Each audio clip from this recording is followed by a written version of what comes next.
सदानंद स्वामी।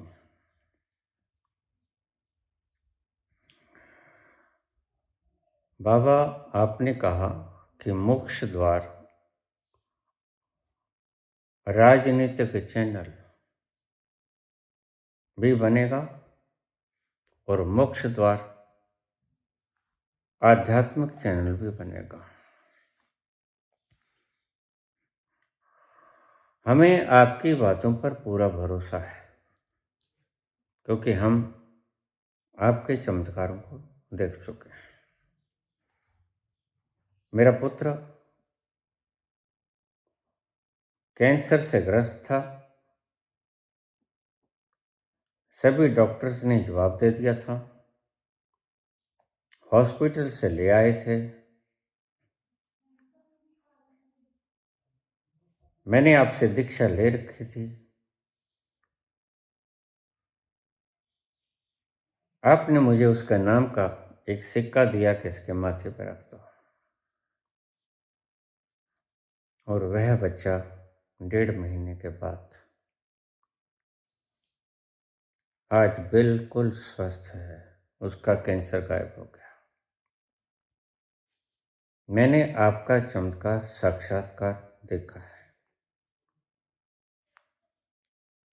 कृपया ये बता सकेंगे कि आपके राजनीतिक चैनल, राजनीतिक पदाधिकारी और आपके प्राइम मिनिस्टर की गद्दी पर सुशोभित होने वाले व्यक्ति का नाम क्या है? क्या कष्ट करेंगे हमें बताने का कि उस महान आत्मा का नाम क्या है, हम जान सकें। जैसे आप कहते हैं कि मैं चाहता हूं कि मेरे देश को एक दलित प्रधानमंत्री बने। 3000 वर्ष तक दलित समुदाय, पिछड़ा, अति पिछड़ा, ओबीसी वर्ग, ब्राह्मणों के पैरों तले रौंदा जाता रहा। इनके कानून थे, इनकी किताब थी, इनका संविधान था, मनुस्मृति। कौन है वह व्यक्ति जो हमें आजाद करेगा इनकी गिरफ्त से? पुत्र सदानंद। आजाद तो करेगी जनता। कमांड करेंगे वो व्यक्ति जिनका नाम मैं घोषणा 24 तारीख के बाद करूंगा। अभी कुछ मजबूरियां हैं। 24 तारीख के बाद मैं उस व्यक्ति का नाम घोषित कर दूंगा, और इस पार्टी का नहीं, देश का अगला प्रधानमंत्री आप उसे देखोगे। अभी मैं उनका नाम किन्हीं परिस्थितियों के कारण नहीं ले सकता। बस कोई ज्यादा दिन नहीं रहे। आज मोक्ष द्वार राजनीतिक चैनल बन जाएगा। आप सर्च करें।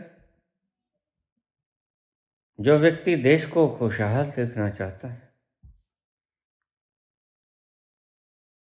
अब तुम्हारी पुकार, तुम्हारा रुदन, तुम्हारा भीतर की व्यथा परमात्मा ने सुन ली।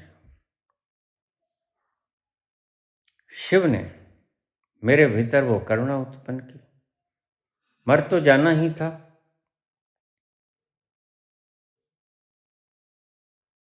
मैं आखिरी बार उस जंक्चर पॉइंट से वापस आया जहां मृत्यु थी, लेकिन आपने मुझे रोक लिया। जा तो रहे ही हो, अब देश को इस गर्त से भी निकाल जाओ। इन झूठे पाखंडियों से भी मुक्त करा जाओ। आप जानते हैं, सतयुग शुरू हो चुका है और सतयुग का पहला प्रधानमंत्री आपको दलित मिलेगा। हिंदुस्तान का पहला प्राइम मिनिस्टर आपको मिलेगा दलित। मैं किसी धर्म, जाति, पाति, लिंग वगैरह में कोई भेद नहीं करता। अभेद को प्राप्त हुआ व्यक्ति जो सूअर को भी गले से लगा सकता है, वह भला भेद कैसे कर पाएगा? लेकिन आपके प्रश्न का जवाब मैं 24 तारीख के बाद दूंगा। अभी कुछ मजबूरियां हैं, उनका उल्लंघन मैं नहीं करना चाहता। फिर उसके बाद हम डिक्टेटर तो है नहीं, तानाशाह तो हम है नहीं। हम सिर्फ नाम प्रपोज कर सकते हैं। सब हम करेंगे, सब आप करोगे।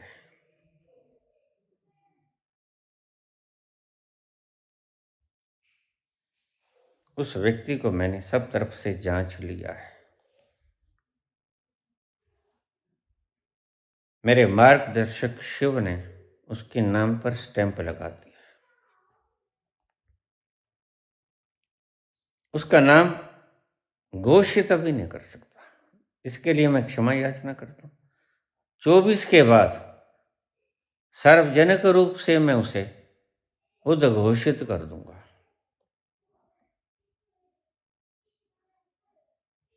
उसकी एफर्मेशन आने के बाद, स्वीकृति होने के बाद, औपचारिक रूप से उसकी घोषणा कर दी जाएगी। ये मत समझना कि अभी तो इलेक्शन होना बहुत दूर है, वक्त का कोई भरोसा नहीं होता। इलेक्शन कब हो जाए? मध्यवर्तीय चुनाव बहुत बार इस देश में हुए हैं, कौन जाने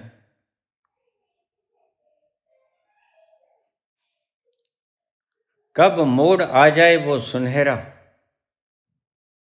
जिसे आप सुनहरी राज्य कहते हैं, जहां कोई बेईमानी ना हो, कोई गपोड़पंथी न हो, कोई गप बोलने वाले ना हो, कोई भूख से मरने वाला ना हो, कोई सर्दी में ठिठुर के न मरे, कोई किसी अभाव में न मरे, कोई रोजगार की कमी से न मरे। सब भरे पूरे हों, भरा पेट हो, शरीर ढांपने को घर हो, वस्त्र हो और सबसे बड़ी सम्मान हो, मान हो,